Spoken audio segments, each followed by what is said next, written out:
Hallo allerseits, ich bin Peter Pernsteiner, bin auf der Spielwarenmesse hier am Stand von Cosmos und bin hier beim Jonathan Felder. Das ist der Redaktionsleiter für diese ganzen technischen Experimente und lassen wir jetzt hier einige Neuheiten zeigen. Hallo, ja, gerne zeige ich Ihnen unsere Neuheiten.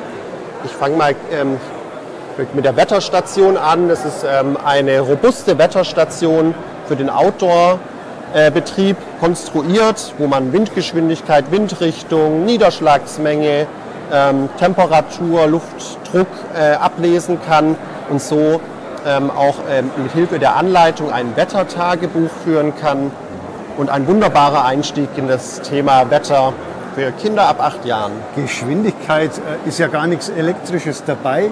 Irgendwie als Display wird es dann hier mechanisch angezeigt. Ja, ich kann es mal kurz anhalten. Durch die Fliehkräfte werden eben diese Dinger hochgedrückt. Und dann kann man hier in mehreren Stufen ablesen, wie die Geschwindigkeit ungefähr ist. Das ist wahrscheinlich wieder so wie bei Ihnen üblich im entsprechenden Anleitungsbuch erklärt, ganz mit der genau. Skala und so weiter. Wir haben hier, wie gesagt, das Wettertagebuch, was ich persönlich sehr interessant dann finde, dass man auch im Verlauf mehrerer Tage nachlesen kann, wie das Wetter sich entwickelt. Und wie man es von uns kennt, ganz viele Hintergrundinformationen und Experimente. Da kann man also viele Stunden mit verbringen, wenn man sich für das Thema interessiert. Und wo wir gerade beim Wind sind, bleiben wir doch beim Thema. Wir haben unser Windrad komplett neu aufgestellt. Also es sieht jetzt erstmal ähnlich aus wie unser Vorgängermodell, ist jetzt aber sehr viel besser, weil wir sind davon weggegangen, Batterien aufzuladen und haben jetzt eine andere Technik verbaut. Und zwar ist es jetzt so, das Auto bildet direkt die Gondel des Windrades. Durch die Drehung wird das Auto aufgeladen und kann dann auch fahren und in Betrieb genommen werden. Das heißt, man hat es entweder auf der Gondel oben drauf zum Aufladen, wird dann mechanisch die Bewegung umgewandelt in dann die entsprechende Energie für diesen integrierten Speicher, für diesen Energiespeicher. Ganz und genau. Im anderen Falle nehme ich es dann ab, schnalle es runter von dieser Einheit und lasse es unten dann fahren. So ist es. Und es ist auch so, wir haben, wenn man es in einem Raum betreiben möchte, eine Handkurbel noch mit dabei, die sehen wir hier. Also die kann man dann hier oben, sieht man es, anschließen und dann kann man anstatt Wind, wenn man das eben zum Beispiel im Klassenzimmer oder im Kinderzimmer demonstrieren möchte, auch mit der Handkurbel bedienen. Und hier haben Sie einfach jetzt einen Ventilator aufgestellt, damit die echt Wind abbekommen. So ist es. Und die ist auch für den Outdoor-Betrieb geeignet. Brauchen wir hier auf dem Tisch jetzt nicht, aber wir haben Bodenanker mit im Set dabei. Die kann man dann hier durch die Löcher stecken und im Boden verankern, zum Beispiel im Garten. Und dann kann man das Ganze auch draußen betreiben. Und das ist so als Einstieg. Ich habe jetzt hier schon gesehen, 45 €, also wirklich dann tatsächlich ein Kinderspielzeug, das sich auch alle leisten können.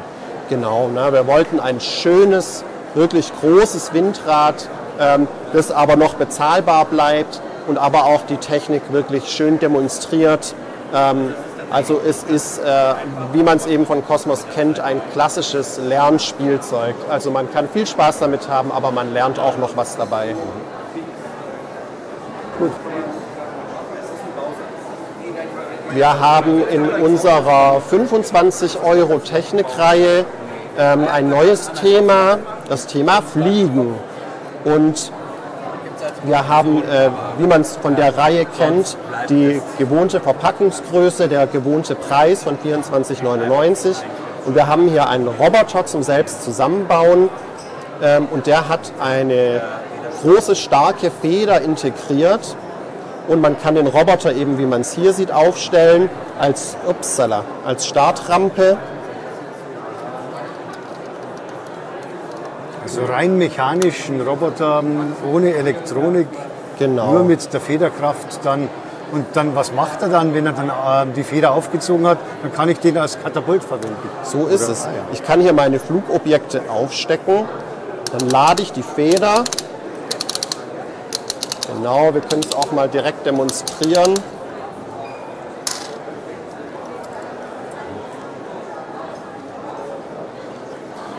Also unser Flugobjekt hier, davon sind 2 Stück enthalten. Das fliegt dann bis zu 15 Meter hoch, wenn man es ganz aufzieht. Wir haben aber auch noch andere Flugobjekte. Also man kann hier diese unterschiedlichen Flügel dran bauen.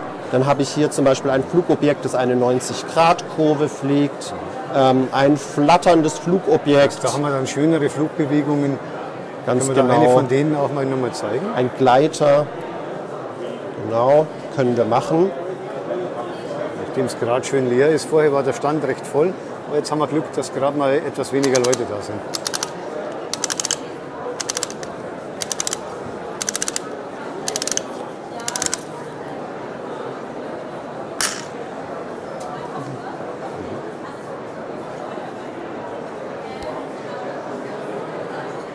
Also man sieht auch schon, man hat hier dann natürlich ein bisschen mehr Gewicht. Die fliegt besonders hoch und die fliegen, ich sag mal, besonders schön, weil da einfach verschiedene Flügeldesigns ausprobiert werden können. Und es ist auch hier dieser Ring enthalten, der dient dann dazu, das Flugobjekt zu fangen, dass man auch Zwei-Spieler-Spiele damit machen kann. Gut, dann wird es jetzt hier etwas futuristisch mit einem Greifroboter. Genau, wir haben einen bionischen Roboterarm neu im Programm, der komplett ohne Elektronik, ohne Strom, rein mechanisch funktioniert. Und wir haben uns da vom Elefantenrüssel inspirieren lassen. Das heißt, wir verwenden hier künstliche Muskeln. Man sieht es hier, das sind Nylonschnüre, transparente Nylonschnüre, die hier in dem Fall die Muskeln imitieren. Und durch diese 2 Joysticks kann ich den Arm dann wirklich ganz intuitiv steuern. Ich kann greifen, ich kann drehen und so kann ich wirklich ohne viel Übung hier die Sachen greifen, weil es wirklich ganz intuitiv funktioniert.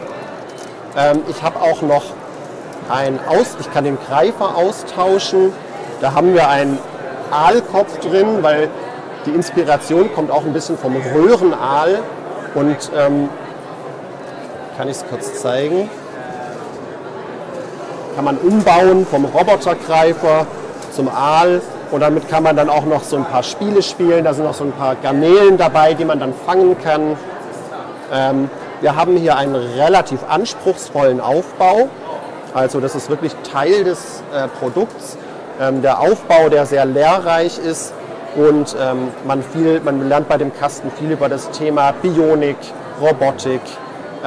Ist ein bisschen für ältere Kinder, also viele Produkte von uns sind ab 8. Wir haben jetzt hier die Altersempfehlung ab 10. Ist vielleicht aber auch für den einen oder anderen Erwachsenen ein interessantes Produkt. Gut. Der kommt dann irgendwann im Laufe des Frühjahrs 2025 auf. Richtig, wir haben den Erscheinungstermin auf März 2025. Wir haben hier auch einen attraktiven Preispunkt. UVP ist 49,99. Kann eben günstiger sein als die meisten Roboterarme in dieser Größe, weil eben keine Elektronik benötigt wird. Gut, das heißt, man hat hier Bauspaß und Physik und alles Mögliche, was genau, wir ausprobieren. So ist es, genau. Und hier steht schon dabei Water Blaster. Jetzt wird es nass. Jetzt wird es nass. Wir spritzen jetzt hier nicht rum. Man kann es aber im Video ganz gut sehen. Wir haben ein neues Produkt für unsere Cyborg-Reihe, die erfolgreich gestartet ist mit der Cyborg Hand, die auch einhändig bedienbar ist, genauso wie der Cyborg Water Blaster. Also der kann eben, wie erwähnt, schon Wasser spritzen bis zu 10 Meter weit. Da ist hier der integrierte Wassertank. Und wir haben noch die Greiffunktion. Und ich kann den Greifer arretieren. Ich kann die Greifarme auch noch umklappen und habe so viele verschiedene Variationsmöglichkeiten. Ist also eine ganz besondere Wasserpistole zum Selberbauen.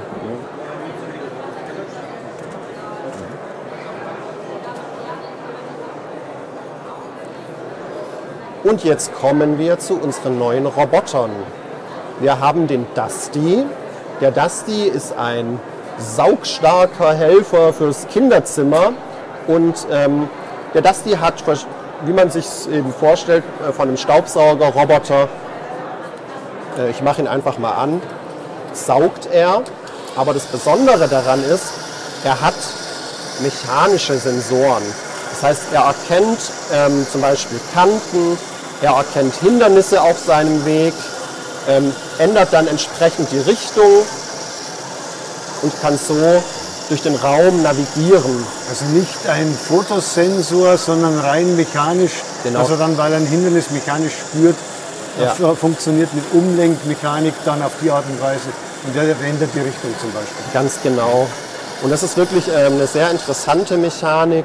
Das ist dann auch wieder durch den Aufbau, sieht man dann auch die Details. Wir haben das hier oben auch transparent gelassen, dass man das auch im Betrieb dann schön sehen kann. Er ändert dann auch, je nach Situation, kann er seinen Blick ändern. Das ist noch eine nette Zusatzfunktion. Und wie man es auch von den großen Modellen kennt, hat er hier unten den Staubauffangbehälter mit Filter. Den kann man leicht leeren. Also wahrscheinlich für Konfettis ein bisschen zum Visualisieren. So richtig als Staubsauger wird man wahrscheinlich nicht verwenden. Ganz genau. Also die Saugkraft ist natürlich nicht vergleichbar mit einem echten Saugroboter. Es ist ein Spielzeug, aber es zeigt doch ganz gut, wie das Prinzip funktioniert. Er hat auch noch einen zweiten Modus, wenn man jetzt zum Beispiel speziell die Kanten saugen möchte. Da hangelt er sich dann mit seiner Sonde an einer Tischkante entlang. Da spielt es auch keine Rolle, ob der eckige Kanten hat oder runde. Da fährt er dann fleißig entlang. Ja, und ist ein witziger, spaßiger, technisch interessanter Begleiter für den Kinderzimmer-Schreibtisch. Dann haben wir hier unser neues Roboter-Chamäleon mit dem schönen Namen Karl. Karl, das Coding-Chamäleon, ist auch ein Bionik-Roboter, der wirklich tolle Chamäleon-Eigenschaften auf Lager hat. Ich kann das mal kurz zeigen. Ich schalte ihn ein. Vielleicht halte ich kurz mal die Schachtel drüber, dann sieht man, dass der Bauchbereich in verschiedenen Farben leuchten kann. Und wir haben hier verschiedene... Hängt das dann, die Farbe, ändert sich die? Genau, in welcher Abhängigkeit? Wie man es von Chamäleons kennt. Also wir haben hier unten den Fotosensor, der hat auch seine eigene Lichtquelle und der erkennt die Farbe, auf die unser Roboter steht.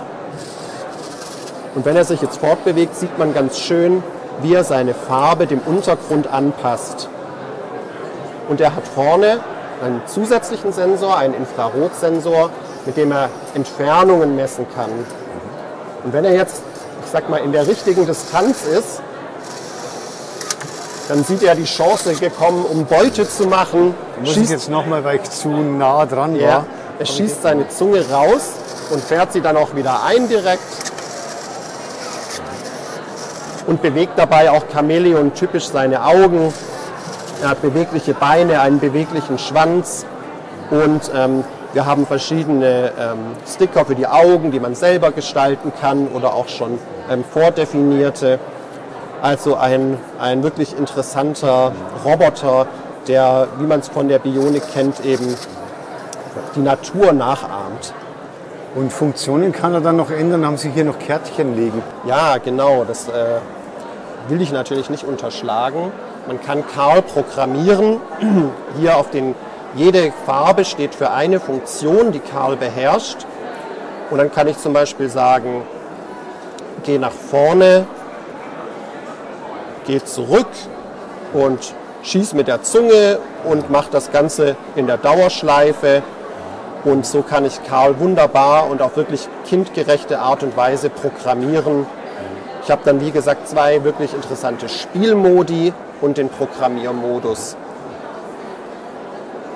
Gut, das heißt, wir lernen da schon die ersten Schritte der Programmierung. Genau, also man hat einerseits den interessanten Aufbau, wo man das Innere von Karl schon ein bisschen kennenlernt. Auf der anderen Seite haben wir die wirklich tollen Chamäleon-Funktionen, die wirklich Spaß machen und zusätzlich noch die kindgerechte Programmierung, die das Ganze zu einer sehr runden Sache werden lassen. Und er sieht auch einfach toll aus. Abschließend haben Sie mir vorhin schon verraten, schauen wir uns dann noch das Thema Wasserstoff, Brennstoffzelle auch im Detail an. Genau, also wir haben hier einen Brennstoffzellen-Lastwagen und der ist ausgestattet mit einer richtigen Brennstoffzelle, die vom Prinzip her genauso funktioniert wie die Brennstoffzellen, sage ich mal, aus der großindustriellen, aus der realen Anwendung. Wir haben hier mit der Robert Bosch GmbH kooperiert, weil die Robert Bosch GmbH sich auch engagiert im Bereich der Brennstoffzellentechnik für den Schwerlasttransport oder für den Fernverkehr. Und wie man schön sieht, der grüne Kasten, der ist die Brennstoffzelle. Und die Brennstoffzelle nutzt Wasserstoff, um die Energie umzuwandeln in Bewegungsenergie und treibt den Elektromotor an, wodurch der Truck letztendlich fährt. Jetzt ist es aber natürlich so, ein Wasserstoff-Lastwagen muss Wasserstoff tanken. Und wir haben keine Tankstelle üblicherweise zu Hause. Also haben wir eine Brennstoffzelle gewählt, mit der man den Wasserstoff selbst herstellen kann. Und zwar nutzt man dafür Wasser, einfach Wasser, und spaltet das Wasser durch Elektrolyse, durch die Zugabe von Strom in Wasserstoff und Sauerstoff um. Und der Wasserstoff ist dann wiederum mein Treibstoff, der den Truck antreibt. Das heißt, ich produziere den Wasserstoff selbst und nutze ihn dann für die Fortbewegung. Und das ist ein wirklich sehr faszinierender Kreislauf, den man hier wirklich im Experiment erleben kann. Und damit noch nicht genug. Wir haben ja unsere Stromquelle, um die Elektrolyse in Gang zu bringen. Ich kann die Stromquelle aber auch direkt nutzen. Man sieht hier die losen Kabelenden, da schließe ich meine Stromquelle an, mein Batteriefach. Und so kann ich im Handumdrehen aus dem Brennstoffzellenlastwagen einen Elektrolastwagen machen. Und wir erklären dann in der Anleitung sehr ausführlich, wo hat der batterieelektrische Antrieb seine Vorteile und wo ist der Einsatz von Brennstoffzellen sinnvoll. Das ist also ein wirklich sehr lehrreicher Kasten, der das übergeordnete Thema CO2-Neutralität im Mobilsektor behandelt. Und dann trotzdem kindgerecht ab dem Alter von 10 Jahren steht hier dabei. Kindgerecht ab dem Alter von 10 Jahren, das ist ja unsere Kernzielgruppe. Wir richten uns mit dem Kasten aber auch bewusst an Erwachsene, weil das wirklich ein sehr spannendes Thema ist, wo auch Erwachsene noch viel bei lernen können. Also wer da technikbegeistert und interessiert ist, kann sich auch noch im fortgeschrittenen Alter gerne unseren Kasten näher anschauen. Gut, dann bedanke ich mich beim Jonathan Felder hier für die Vorstellung der Experimentierkästen fürs Jahr 2025. Sehr gerne. Auf dem Kosmos-Stand auf der Spielbaumesse. Das war's. Servus, Ihr Peter Pernsteiner.